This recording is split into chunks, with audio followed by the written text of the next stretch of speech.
嗨，大家好，我是探评书，今天是2025年12月31号。这一期咱们聊一个新闻，再讲一个故事。我发现这个新闻结合着故事看更有意思，没有对比就没有伤害。那今天讲什么新闻呢？这是澎湃新闻前天报道的，说云南威信县一天制止8起滥办酒席。你看看可见咱们公仆多么忙。就说的是云南威信县一天就制止了8起这个办酒席的这个歪风邪气。官方的理由是什么呢？官方的理由说这个要狠杀借机敛财之风，也就是当地老百姓动不动各种名义举办酒席，然后收份子钱，要人家来吃酒席不要随礼吗？他是这么报道的12月29号，云南威信县扎西镇联合县级多个部门他这不是一个部门是多部门联合行动开展专项行动。你看看浩浩荡荡，这个是一个大动作干什么呢？不是指禁毒也不是去缉毒，而是一举成功制止8起滥办酒席行为，很威风切实推进移风易俗，狠杀借机敛财之风。其中经政策宣讲，7户群众主动取消酒席，另有1户居民假借婚宴名义办乔迁宴被识破。你说这叫什么事乔迁宴就是这个乔迁，这个就是搬新家，买了房子搬新家要办酒席。但是这个你搬新家办酒席，你怎么还打着婚宴的名义就说结婚呢？为什么会出现这个现象？说那个人情部什么意思就是那个记账的谁来随了多少钱你给他红包多少，来吃饭不有个人在那记账吗？那个账本当场没收，对吧？人赃俱获你想跑都跑不了。你上面写着名字呢，300、200、50的都记着呢。据介绍，该镇此前接到线索这个还是由县人这个提供的情报，说12月29日当天有8户群众打算在县城酒店饭店操办酒席。接到线索后扎西镇立刻联合县级相关部门行动。这个声势不比打黑扫黑差呀。配合由县市场监督管理局、县公安局，你看看出动了公安局这是强力部门等单位组成的经营主体整治组，协同由县农业农村局、县委组织部等单位组成的群众宣传教育组。你看既有行动组，后面还有宣传教育组，对吧？这所以说它是个组合拳，一共组织了45人，分成5个工作组开展整治。声势口味浩大规模宏大。工作组联合村社区干部分头赶到各个涉事场所，上门和当事人面对面沟通。办酒席的一看还以为人来随礼的来这么多人还挺开心的，没想到是来砸场子的。经核查，观音社区大坪上村什么村民小组，桂某某你在明星酒店设乔迁宴，龙里村什么沙坝村小组，赵某某你在春风里酒店设乔迁宴，麒麟社区张某你在小四川饭店设乔迁宴。听着名字好像也不咋地的吧，小四川饭店那不就是很一般的对吧？酒店呢？院子社区青坡村小组胡某你就准备在阳光温泉酒店设乔迁宴。这个名字听着还稍微这个上点档次是吧？阳光温泉酒店嘛。这下面一个人就过分了说院子社区关庄村民小组陶某某你在春风里酒店办2婚酒席。你看看对吧？人家是乔迁，人家是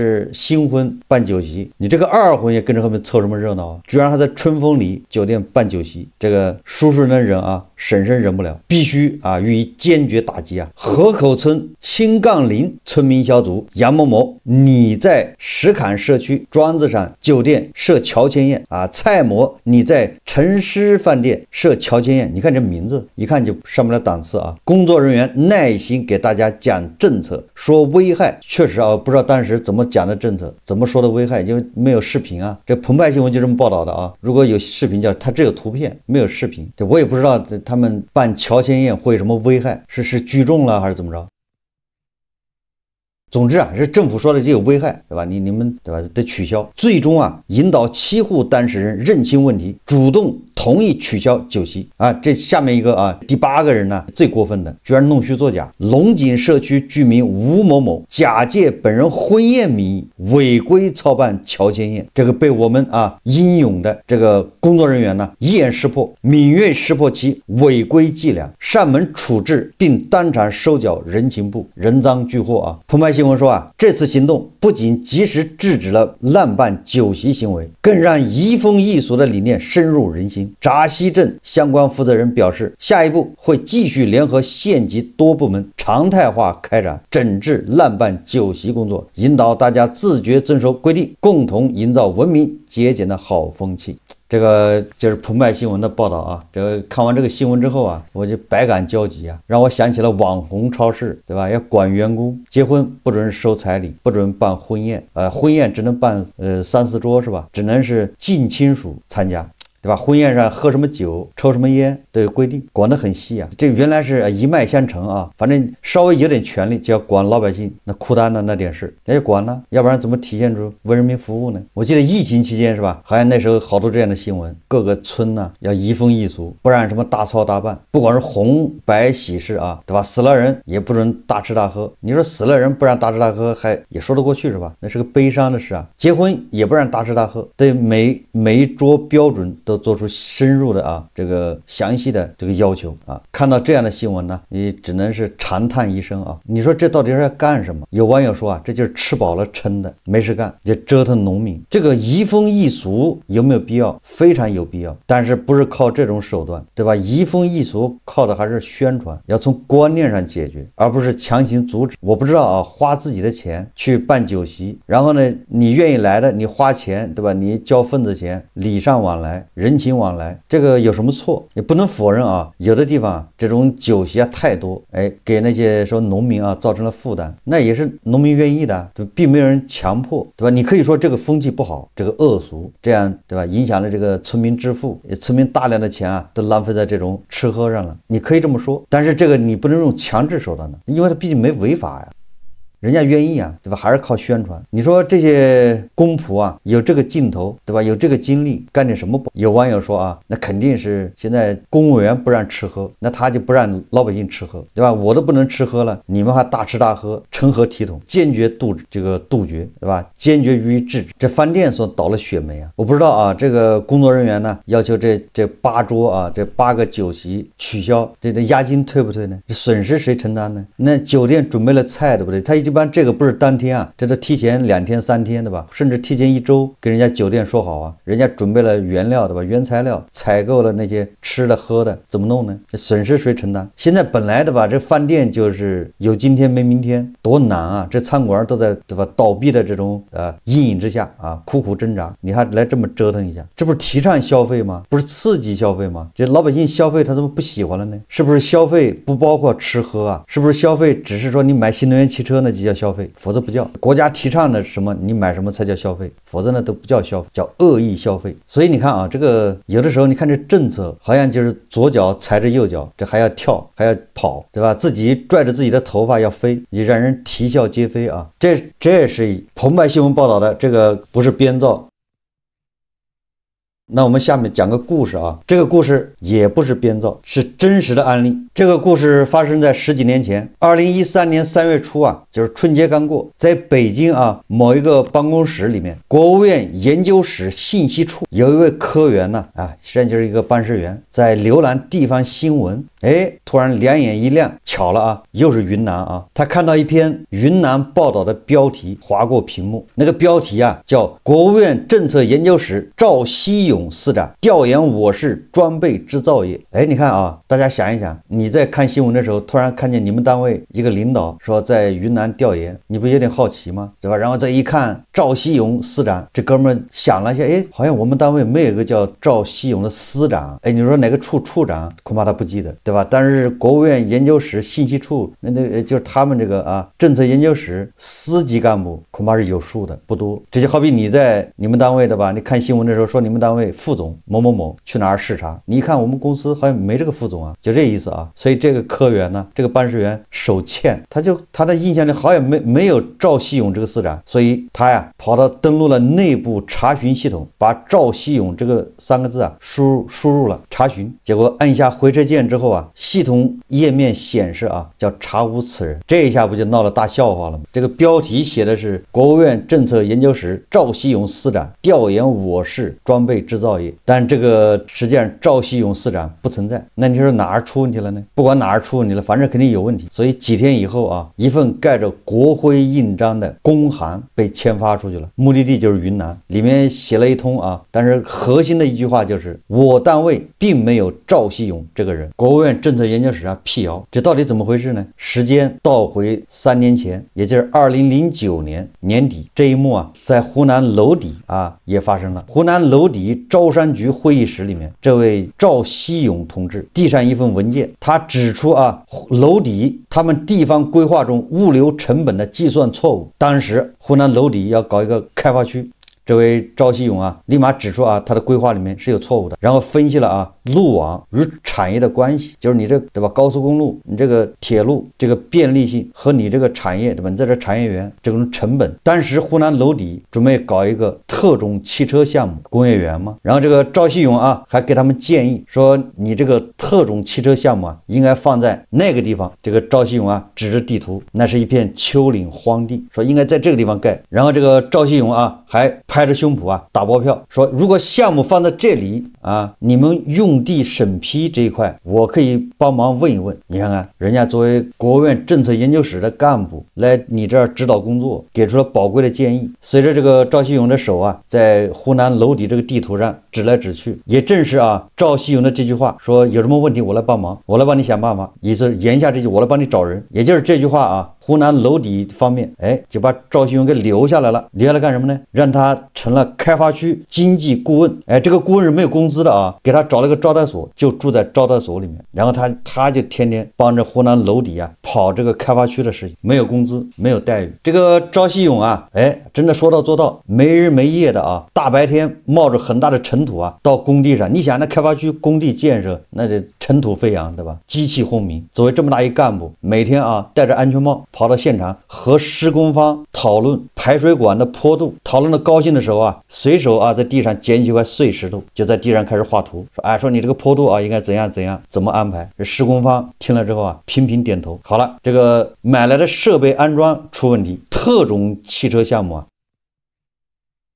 所以他那个设备都是从国外进口的，这个设备安装调试出问题，这个赵锡勇啊直接翻开德文说明书，指着电路图跟德国工程师探讨，说应该这么调那么改。工厂的机器后来啊转起来了，调试正常。湖南娄底当地的官员事后承认啊，说赵锡勇对项目确实起到了实质促进作用。这个人不简单啊，身份是个谜啊。这是在湖南娄底发生的事情。这个赵锡勇啊，那随着时间的推移对吧，他在湖南娄底的身份是国务院政策研究室的研究员，那后来他就变成了国务院政策研究室的司长，赵锡勇司长。3年以后，2012年的4月，云南昆明，这个赵司长啊又去昆明指导工作。在一次行业研讨会上，赵司长结识了昆明叫云内动力，这个云内动力是上市公司啊，就是在行业研讨会上啊，这个赵司长他正好结识了云内动力的董事长，两个人相谈甚欢。他谈论产业政策，最主要的是谈到柴油机技术。云内动力啊就是主要做那个发动机的，柴油发动机放坦克上，重型那个卡车上。但谈到这个内燃机技术，这个赵司长呢显现出他内功扎实。在场很多专业人士啊都是总工什么的，都觉得他谈的太专业了。因为你想他顶着是个国务院政策研究室司长的头衔呢，人家觉得这个司长是个内行啊，这不是什么外行领导内行，人家是真正的内行，所以纷纷感叹他啊是一个做实事的领导。所以啊，云内动力啊这作为一家上市公司，立马聘请他当这个上市公司的总顾问，就跟那个湖南娄底开发区顾问一样。然后这个时候赵锡勇司长啊顶着2个旗号，一个是国务院政策研究室的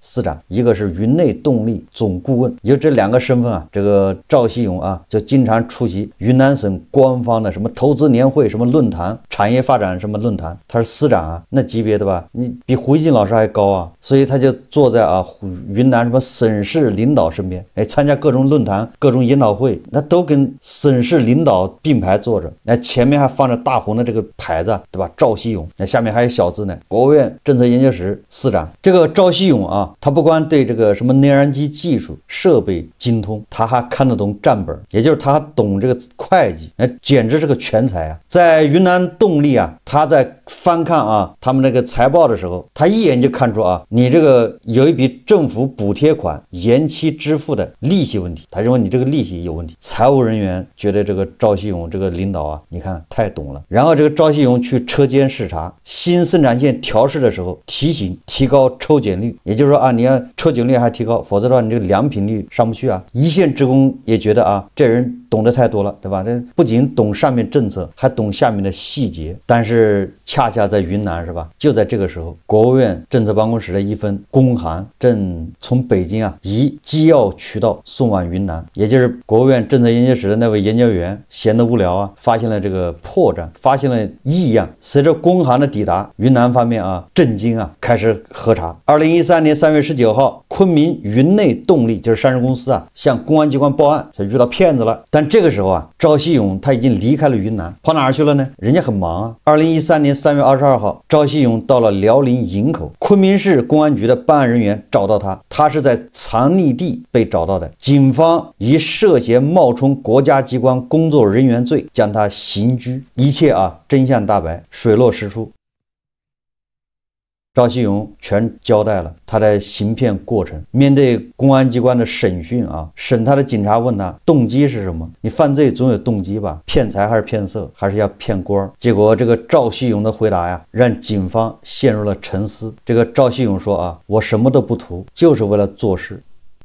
就是想做事，一不为钱，二不为民。赵锡勇的妻子后来对媒体说他们家根本就不差钱，说赵锡勇就是想实现做事的想法。这还不光是赵锡勇的妻子一个人这么说，认识赵锡勇的人都这么说，接触过赵锡勇的人都说这个人就想做事，好像做事有瘾。那这个赵锡勇到底是何方神圣呢？赵锡勇1955年生，辽宁沈阳人，1997年在沈阳弹簧厂任厂长，1998年任新组建的一汽金杯沈阳汽车有限公司任董事长，2003年后离任。也就是这个人是个，你看看他的工作经历吧，弹簧厂厂长，沈阳的对吧，老工业基地，一汽金杯对吧，沈阳分公司的董事长，后来以国务院发展研究中心研究员、国务院政策研究室司长身份，在湖南娄底、云南昆明、玉溪等地行骗。行骗当然是事实他打着这个研究员、打着司长的旗号在各地做事，那肯定是冒充国家公职人员，这肯定犯法了，没得说。但问题是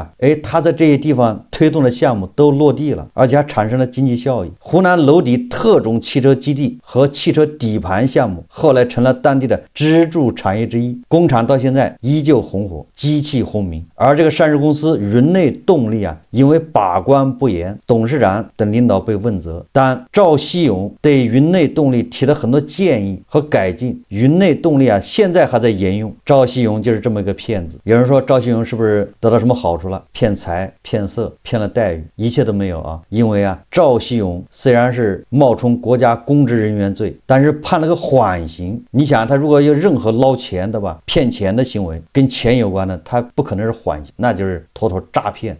正因为他是冒充国家公职人员，但是他没有诈骗的这种骗财的这种行为，所以给他判个缓刑。所以赵锡勇这个故事他解释了一个骗子的至高境界，不为骗钱，只为骗取信任，实现做事的抱负。为什么这两个故事对吧要对比着看呢？你看看，有人有理想有抱负，但是他没有实现的平台，他没有机会；但是有人对吧身在位置，但是尸位素餐，应该这么说吧，不仅不为老百姓谋利，对吧，不仅不去服务，反而还去捣乱。这个有点什么劣币逐良币的意思，就是当一个体制到这个份上，真正干事的人他没机会，有能力的人被排挤掉了，而那些对吧不想干事的，只想添乱的，他能留下来，这不就是逆向淘汰吗？劣币逐良币，对吧？一个制度到这个份上，实际上就是病入膏肓对吧？一个好的制度赵锡勇这样的人应该有用武之地，对吧？一个好的制度那些天天折腾老百姓的这些人，应该都回家。就说你搞不好经济不要紧，你少折腾，对吧？人家在办酒席呢，你把人酒席给翻了，这叫什么事，对吧？净跟老百姓过不去。你让他抓经济，他抓不了的。但是你让他捣乱，那是有99种方法。然后我记得这个是山东吧，哪个县的那个市场监管局的局长说的吧？哎，搞好一个企业我没办法，但是要搞垮一个企业，我有，对吧？10000种办法，对吧？这个就是真实写照。所以有很多网友说啊，咱们还得看一看阿根廷，看一看越南，对吧？该压缩的还是要压缩。你把这些人不压缩掉，它不仅不起正向作用，它还起反作用，对吧？它成为经济发展的、社会治理的绊脚石，对吧？还得借鉴一下啊，走了邪路的越南和那个走了歪路的这个阿根廷，政府，对吧？既减少了财政负担，老百姓呢也能获得安宁。该管的不管，对吧？该管的他也管不了，他也不会管；不该管的那浑身是劲。好，这期节目咱们就聊到这里，感谢大家收看。如果喜欢我的节目，欢迎订阅转发，也可以在下方留言评论，谢谢大家。